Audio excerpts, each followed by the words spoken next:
Hey, it's Chris Harrison, host of The Bachelor and Bachelorette. Don't go anywhere. Profiles is coming right up.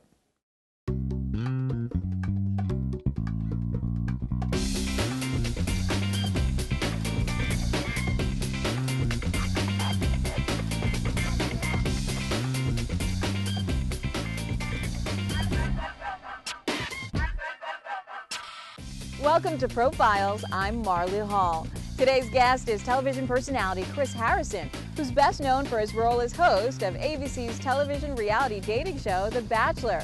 Harrison has been handing out roses on The Bachelor since 2002 and has taken us through some of the most shocking moments of the series. Fans of the show just can't imagine The Bachelor without him. After a short break, we'll join our host Mickey Burns as he welcomes the personable Chris Harrison to Profiles.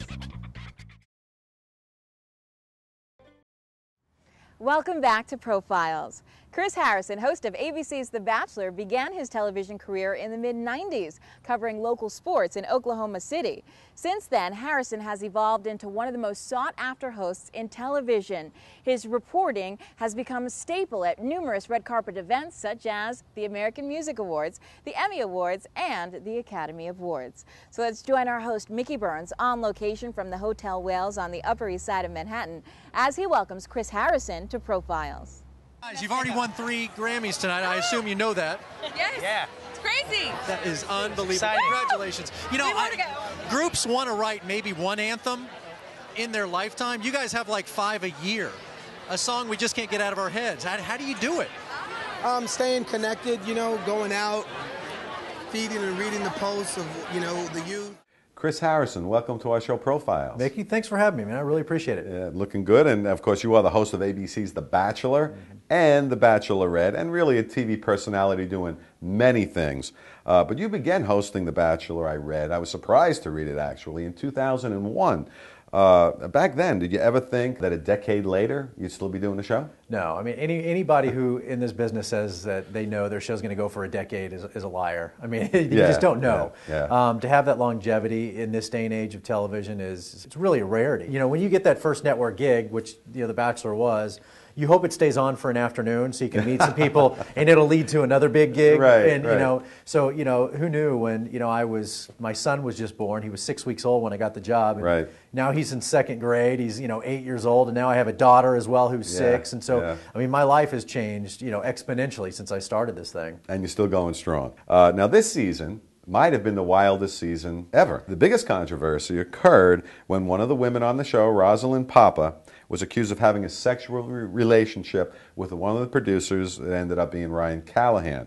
What were your thoughts when you first heard of this relationship? I didn't really know Rosalind. I still don't. I mean, it was the 2nd episode, so right. Literally she'd been around for like 4 or 5 days. And I showed up to work, and the producers pulled me inside and said, "This is what's happened. We had to fire Ryan." And I knew him. Yeah. He'd been around for a while, and so we were all a little stunned. It's like, you got to be kidding me. Are you sure? And right. yeah, Ryan confessed. He's told us everything, and this is what we got to do. And I'm like, so what are we going to do? And they said, you're going to tell this girl she's got to leave the show. We can't.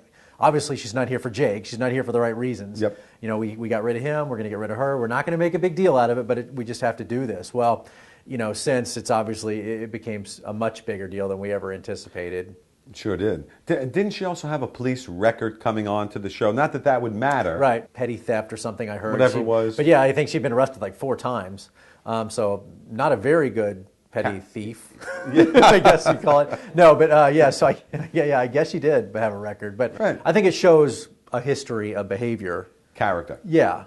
Or lack of. Yeah, or lack thereof, depending on how you want to look at it, for sure. How does something like the Papa Callahan, I'm going to call it, incident affect the integrity of the program that has been pretty clean thus far? Yeah, well, I mean, that was the first thing we all thought of. Like, you got to deal with this immediately and publicly.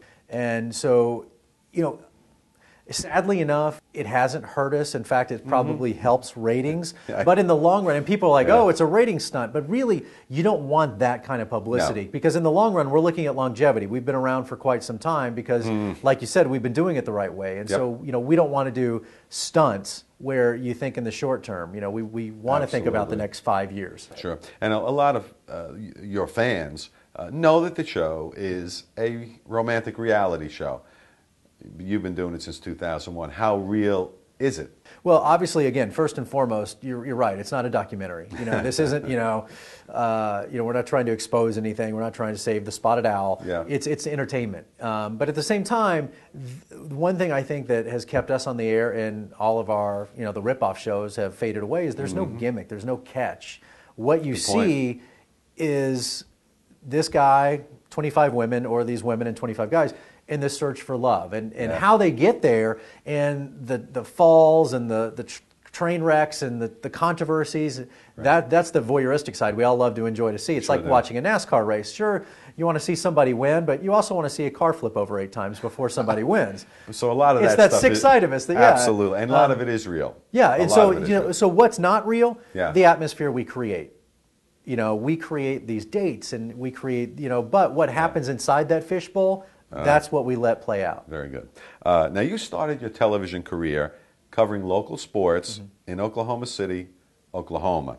Was that a good place to start a career? I mean, in my opinion, it was the best. Really? I mean, it was. I love Oklahoma City. I still have a lot of dear friends there. I went to college there. It's a small little private school right in the middle of Oklahoma City, and I went to play soccer. Honestly, I hadn't heard of it either. When I got approached by the soccer coach, he was recruiting me, and he said, son, I want you to take a look at OCU. And I said, oh, OU, Oklahoma University. Of course, Oklahoma he said, State. no. He said, OCU. And I'm like, oh, OSU, Oklahoma State. He's like, no. OCU, Oklahoma City. So it's much like kind of SMU. It's a private school, Methodist school, about 5,000 undergrad, great law school. It turns out it was phenomenal experience, and continued to play soccer. Did right by you. Paid for my education. Yeah, no, and it was, met my wife there, so a lot of great things. But then I got into sportscasting in Oklahoma City, and it was really the perfect birthplace for my career because it's big enough, top 50 market, great exposure, you learn a lot, but it's not so big a la New York or Chicago that when you fall on your face, you're fired. Yeah.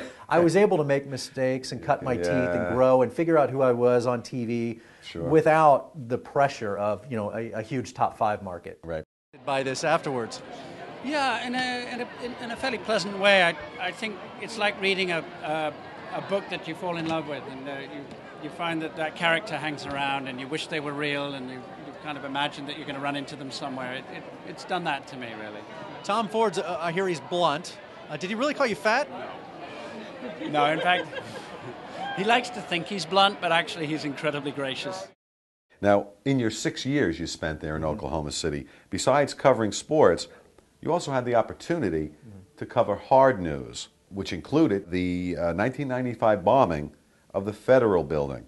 What are your most vivid memories of that day? Vividly, I remember being jarred awake. I lived, if you remember, the explosion was very directional. It was, the front of that building where the truck was parked, and it blew outwards. Well, that was towards my condo. So at 9:02, April 19th, 1995, shook me out of bed. And I lived kind of near the highway, so I thought, oh my God, there's been a huge wreck. And literally went and turned on, my news channel to figure out what had happened. And we were, oddly enough, and I don't know if you call it lucky in that situation, but we were the only station that had kept our helicopter at the news station. The other ones kept it at the airport. So we had our helicopter up, and that was that first shot you saw where it came around the back of the building, and you saw smoke, but you're like, everything's fine, and then you just saw there's no building left. That front. shell. Right. And then my second thought was my wife, who works just across the highway from the building downtown, and so trying to get a hold of her, and then the mass chaos that followed. And I quickly went into work. It was weird. We all just went to work because you knew it was just like that's what we did. And